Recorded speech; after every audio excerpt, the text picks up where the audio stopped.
In this video, we will explore an often overlooked truth about the source of Europe's wealth. Let's begin by laying down the state of the world prior to Europe's rise to prominence. From the 7th to the 14th century, the Arab world was very powerful and influential. They had a big impact on many areas, stretching from East Asia to Western Europe. During this time, African countries were incredibly wealthy. Unbiased historians tell us that African states were very rich before the European slave trade began. For example, King Musa, who was the emperor of Mali in the 14th century, is often called the richest person in history. Even the Arabs, who traveled a lot and saw many places, thought of Africa as a very wealthy place. There was a saying among them that if you were poor, you should go to Sudan, which they used to mean Africa in general, to become rich. Before the European slave trade, Europe's story was quite different from what we know today.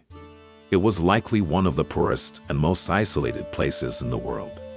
Following the collapse of the once mighty Western Roman Empire, Europe entered a period of hardship. People faced constant struggles like famines, diseases, wars, and exploitation of the vulnerable. Basic hygiene was a rarity, and most people couldn't read or write. Imagine the streets of Paris during this time, not the romantic city we know today, but a place where people lived alongside pigs and the streets were open sewers. The air was filled with an unbearable stench.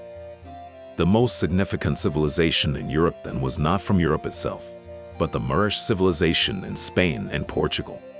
This civilization was led by the Berber people from the Maghreb region of Africa, known as Moors or Saracens, along with the Arabs. It was their influence that helped Europe to start overcoming its challenges, reintroducing scientific and artistic knowledge that had been lost. They brought advancements in hygiene and many other areas of life. In a dramatic turn of events, akin to a game of musical chairs, Africa eventually found itself in the position that Europe had once occupied, while Europe, the West, rose to prominence, taking over the role the Arabs once held.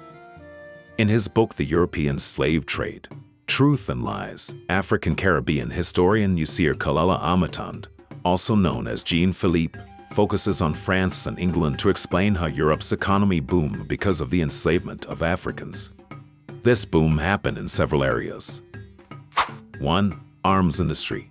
The slave trade was like a military operation. There were attacks on African lands, destruction of African civilizations, and battles against African resistance. Europe also sold weapons to some Africans who helped them. All this led to a huge increase in making guns, cannons, swords, and gunpowder in Europe. 2. Banking sector. The slave raids needed a lot of money. Investors, ship owners, slave traders, soldiers, and middlemen all played a part. This made banks like Lloyd's, Barclays, and Baring grow rapidly. 3. Insurance companies. The slave trade was risky. There were revolts on ships, attacks by African fighters, and uprisings on plantations. To protect against these risks, the need for insurance went up, boosting the insurance industry. 4. Port cities. The demand for ships to transport slaves led to growth in port areas. This wasn't just about the ports themselves. It also boosted the economies of cities like Saint Malo, Nantes, La Rochelle, Seville, Saint-Nazaire, Liverpool, and Bordeaux. For example, between 1739 and 1793, 349 slave ships left from La Rochelle, owned by 56 shipowners. This trade created massive wealth. Omatunde's work sheds light on how the slave trade, with all its horrors, was a key factor in Europe's economic rise. The impact of the slave trade on Europe's economy was so significant that some people even claimed stopping it would cause half of France's workers to lose their jobs. The origins of the Banque de France, one of the country's most important banks, are closely linked to the slave trade. This connection is evident in the financial records of the time. For instance, there's a record of a single slave ship that demonstrates just how profitable this trade was. With an initial investment of $39,980, this ship made a net profit of $41,438 from just one voyage.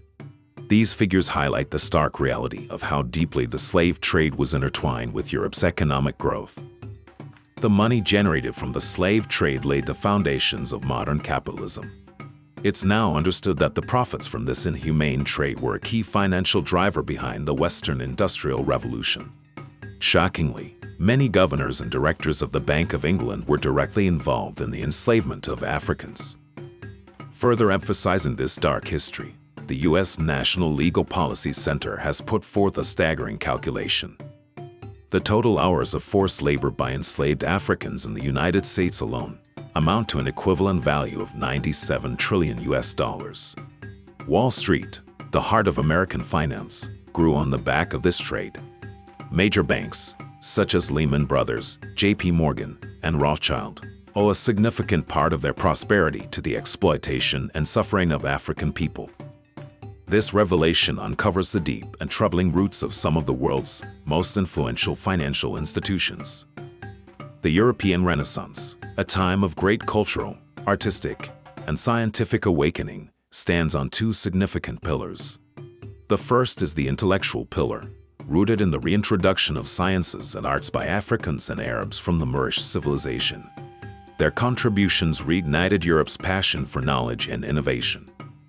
The second pillar is economic and far more troubling. It's built on the exploitation of the Americas, a process tragically enabled by the forced labor of 12 to 30 million Africans who were deported and enslaved. This dark aspect of the Renaissance also involved the elimination of Native Americans. The slave industry had a devastating impact on Africa, resulting in a staggering decrease in its population by an estimated 400 to 600 million people. This twofold foundation of the European Renaissance, intellectual revival through the contributions of Africans and Arabs, and economic growth through the exploitation and suffering of millions, presents a complex and deeply paradoxical picture of this pivotal era in history.